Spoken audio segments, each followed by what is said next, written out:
Il y a 30 ans, jour pour jour se déroulait l'un des week-ends les plus sombres de l'histoire de notre sport. Grand Prix de Saint-Marin 1994, le week-end qui a coûté la vie à Ayrton Senna et Roland Ratzenberger. Aujourd'hui, on va revenir sur ce week-end dramatique qui a bouleversé notre sport et qui a changé beaucoup de choses d'un point de vue sécurité en Formule 1. Vous vous doutez bien que c'est pas une vidéo facile, ni à écrire, ni à tourner, ni un sujet facile à traiter, mais aujourd'hui, on va revenir ensemble sur le drame qui s'est produit il y a 30 ans à Imola.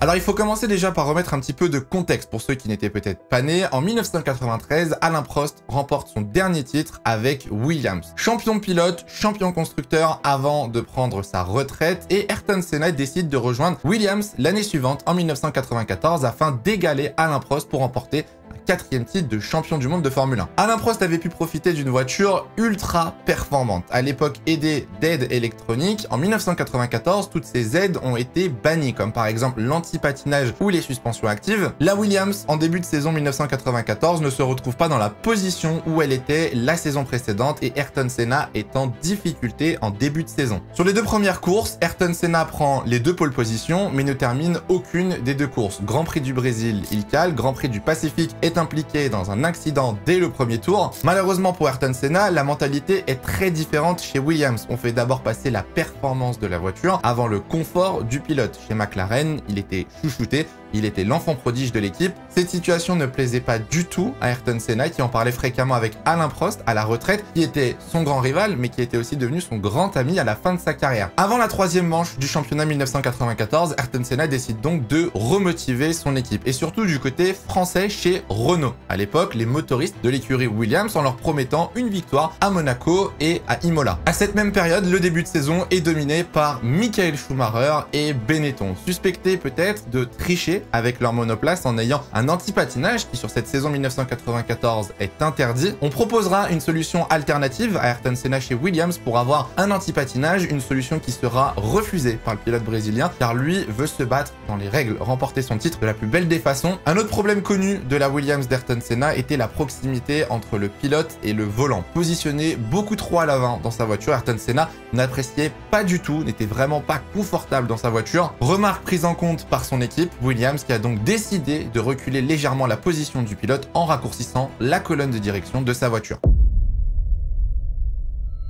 Le Grand Prix de Saint-Marin se tenait donc du 30 avril au 1er mai 1994. Alors il faut aussi remettre en contexte le format des courses à l'époque. Le vendredi était composé d'une première séance d'essai libre le matin suivie d'une première séance de qualification l'après-midi. Le samedi, on répète ce format, séance d'essai le matin, séance de qualification l'après-midi. Le dimanche, on avait donc ce qu'on appelait le warm-up avant d'avoir notre Grand Prix classique. À l'époque, on avait énormément de pilotes qui pouvaient participer à un week-end de Formule 1 mais on prenait seulement les 26 plus rapides. On regardait les chronos des deux séances de qualification et les 26 meilleurs temps pouvaient participer au Grand Prix le dimanche. Dès le premier jour du Grand Prix de Saint-Marin, le week-end est marqué par le terrible accident de Rubens Barrichello. Le pilote brésilien subit un accident extrêmement violent au virage de Variante Bassa. La Jordan s'envole et vient percuter le mur de pneus. L'impact sera de 95 G. Le docteur de la FIA, Sid Watkins, arrive directement sur les lieux de l'accident et retrouve le pilote brésilien couvert de sang, inconscient, en train d'avaler sa langue. Le médecin de la FIA va alors lui sauver la vie avant de pouvoir l'emmener à l'infirmerie du circuit où il sera directement emmené à l'hôpital de Bologne. Résultat de l'accident, Rubens Barrichello s'en sort avec un léger trauma crânien, un nez cassé, des contusions au dos et le bras cassé.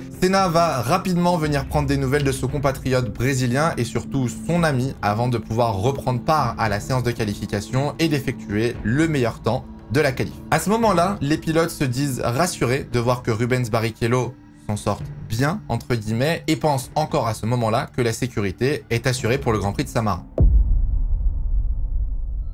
Le lendemain de son accident, Rubens Barrichello revient sur le circuit d'Imola pour dire bonjour au paddock et pour rassurer tout le monde avant de repartir en Angleterre où il va donc se reposer. La deuxième séance de qualification débute et Roland Ratzenberger fait partie des pilotes qui se battent en fond de grille pour espérer participer au Grand Prix le dimanche. Après avoir été un petit peu large dans le virage d'Aqua Minerali, Roland Ratzenberger enchaîne sur un deuxième tour de qualification au volant de sa Simtek et malheureusement, le tour suivant, en arrivant dans la courbe Villeneuve, l'aileron l'aileron avant de sa voiture va venir se détacher. Il est alors 13h18 à Imola et Roland Ratzenberger vient percuter le mur à plus de 310 km/h, un impact de 500 G. Pour la deuxième fois du week-end, Sid Watkins, médecin de la Formule 1, intervient à Imola et rejoint directement le lieu du crash et retrouve Roland Ratzenberger qui ne respire plus, qui n'a plus de pouls. L'impact a été fatal pour le pilote autrichien qui venait seulement de faire son 3e week-end en Formule 1. En cas d'accident fatal sur un Grand Prix de Formule 1, normalement la course doit être annulée. Le circuit doit être bloqué afin qu'il y ait une enquête, sauf que la Formule 1 avait décidé d'héliporter le plus vite possible Roland Ratzenberger à l'hôpital de Bologne où il sera déclaré mort à 14h30. De ce fait, le pilote n'est donc pas mort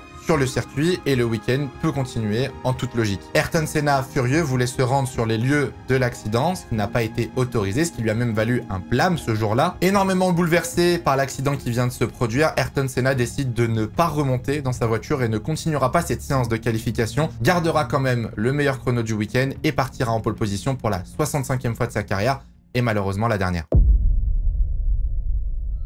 1er mai 1994 et jour de course à Imola. Premier fait marquant se passe la veille. Il s'agit de la réouverture du GPDA que vous connaissez tous, c'est l'association des pilotes. Ayrton Senna et Gerhard Berger décident de réunir les pilotes avec la FIA et la F1 afin de discuter de la sécurité du Grand Prix de Saint-Marin et de remettre en cause forcément le déroulé du week-end. La F1 et la FIA entendent les arguments des pilotes mais ne souhaitent pas intervenir ni prendre de décision pour la course du dimanche et souhaitent attendre le prochain Grand Prix qui sera à Monaco. Ayrton Senna part donc en pole position pour le Grand Prix de Saint-Marin. Il a effectué le meilleur temps des 2 séances de qualification et va s'élancer en tête pour la 3e fois de la saison. Mais au vu de ce qui s'est passé depuis le début du week-end, Ayrton Senna et plein d'autres pilotes ne souhaitent pas participer à ce Grand Prix de Saint-Marin. Malheureusement pour lui, la direction de course va lui obliger de faire la course. Le matin même du Grand Prix, Ayrton Senna aura une discussion avec Sid Watkins, le médecin de la FIA et un ami très proche du pilote brésilien qui lui proposera de tout plaquer tout simplement pour partir pêcher, une passion commune que les deux hommes partageaient. Ayrton Senna lui répondra que non, malheureusement, il y a des choses qu'on ne peut pas contrôler et qu'il doit continuer à faire la course et donc participer au Grand Prix d'Imola 94. À l'époque, il faut savoir que ce n'était pas Canal+,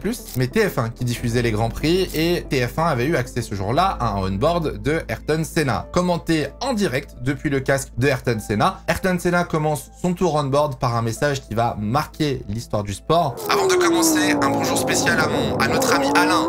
Tu nous manques à tous, Alain.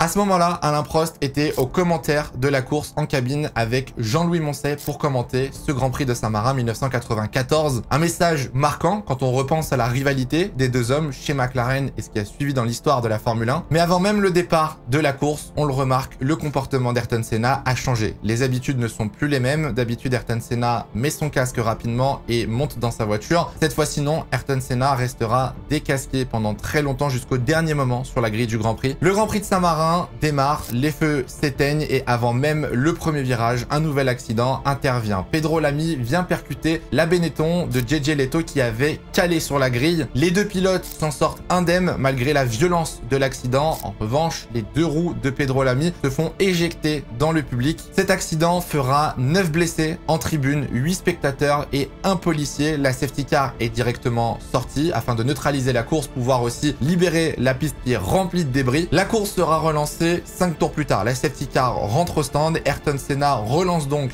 ce Grand Prix suivi de Michael Schumacher et Gerhard Berger. Le tour suivant marquera l'histoire de la Formule 1. On est donc au 7e tour à 14h18, pile poil 25 heures après l'accident fatal de Roland Ratzenberger. La Williams d'Ayrton Senna tire tout droit à Tamborello à plus de 300 km/h. Malgré ses efforts et le freinage du pilote brésilien, la voiture percutera le mur à plus de 200 km/h.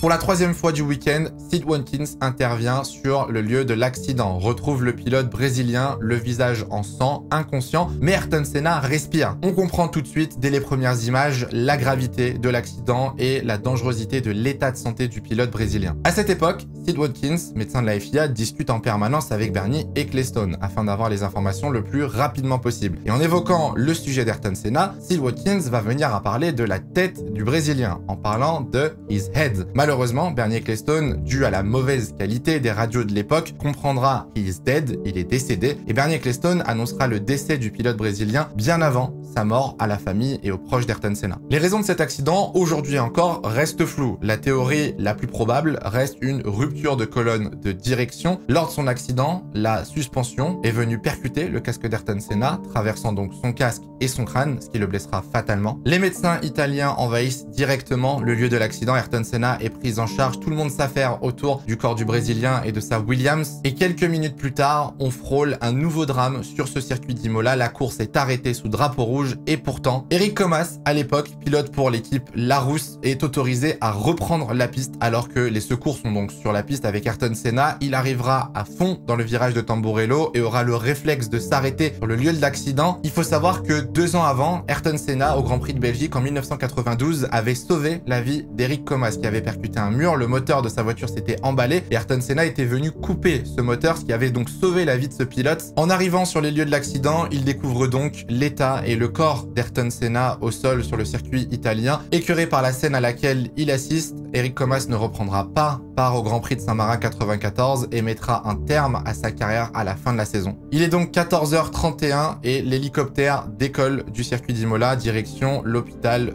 de Bologne. Et aussi lunaire que cela puisse paraître, 25 minutes plus tard, la F1 décide de reprendre le Grand Prix. Bien évidemment, les pilotes ne sont pas favorables à cette décision. Damon Hill, coéquipier d'Ayrton Senna, ne veut pas reprendre cette course. La F1 ne tiendra pas au courant les pilotes de l'état de santé du pilote brésilien afin de pouvoir relancer la course pour 53 tours. Au 16e tour, Gerhard Berger décide d'abandonner. Alors, soi-disant sur problème de suspension, la réalité c'est que Gerhard Berger était beaucoup trop touché par la perte d'un compatriote la veille et d'un ami le jour même. Durant le Grand Prix, Gerhard Berger montra avoir la direction de course aux côtés de Niki Lauda pour demander l'arrêt du Grand Prix de Saint-Marin 1994. Il faut savoir qu'ils se sont tout simplement fait dégager, refoulés par la direction de course. Malheureusement, le cauchemar ne s'arrête pas là. Michele Alboreto, au volant de sa Minardi, va perdre sa roue arrière droite lors d'un pit stop. Cette roue qui va venir blesser 2 mécaniciens de chez Lotus, 2 mécaniciens de chez Ferrari. Michael Schumacher remporte donc la 3e épreuve du championnat 94 à Imola devant Nicola Larini et Mika Häkkinen, mais bien évidemment, tous les yeux sont tournés sur l'hôpital de Bologne. 4h22 après avoir percuté le mur à Tamburello, on apprend le décès d'Ayrton Senna à l'hôpital de Bologne. Le pilote brésilien perd donc la vie et le 2e pilote à perdre la vie sur ce week-end maudit de 94. On apprendra plus tard que Ayrton Senna avait dissimulé un drapeau autrichien dans sa monoplace en cas de victoire pour rendre hommage à Roland Ratzenberger décédé la veille. 3 jours de deuil national sont déclarés au Brésil. Plus de 500 000 personnes assisteront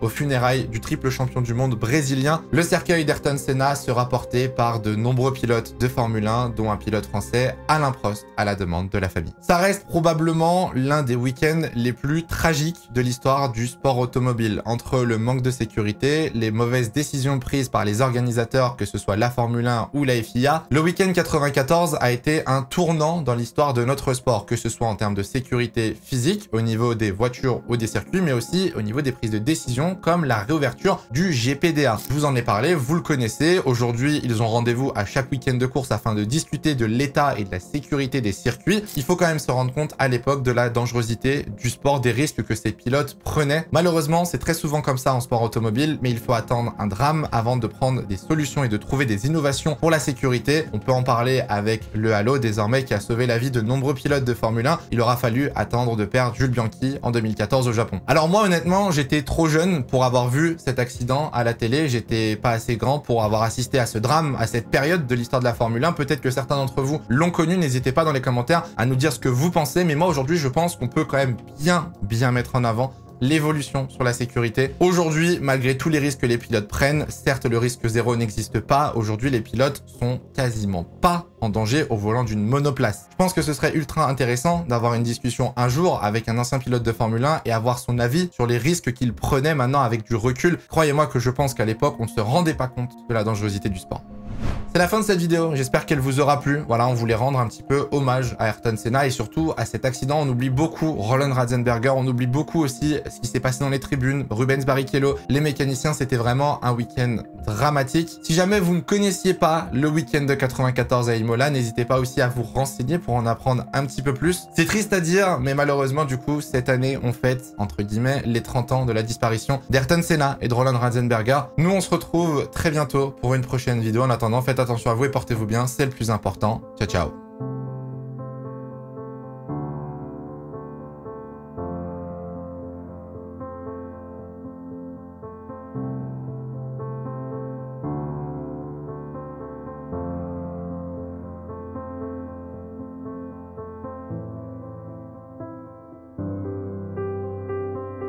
You should know that by being a racing driver, you are under risks all the time.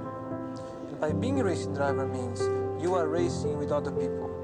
And if you no longer go for a gap that exists, you're no longer a racing driver.